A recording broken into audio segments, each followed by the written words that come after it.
Okay, so we've talked a lot. We've talked about what a fundable company is. We've talked about the different types of investors, angels, family funds, VCs.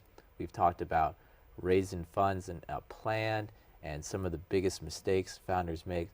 What other information on funding do you think is very valuable for a startup, for a founder to know?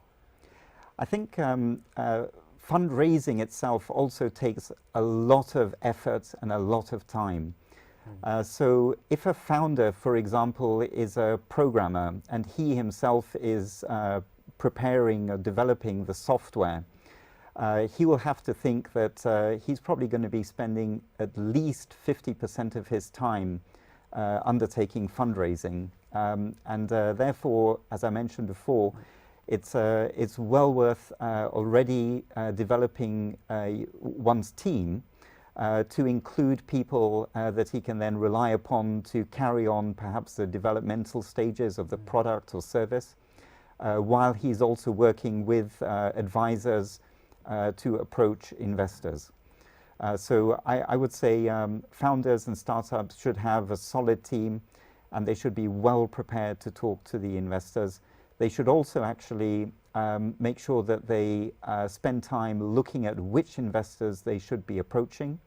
The accelerators, for example, will also typically have programs where they will invest in startups as well. The usual structure is that they will invest around $125,000. $25,000 of that might be clawed back by the accelerators for services provided. And the accelerators could take typically around 7% of the equity. So again, it's a matter of the founders and startups judging when is the time to approach investors, what help to get, for example, also in terms of board advisors, other team members, mentors as well, which accelerators perhaps to work with, because the accelerators have their own specialization. And so all of those detailed considerations which founders and startups should spend a good deal of time considering.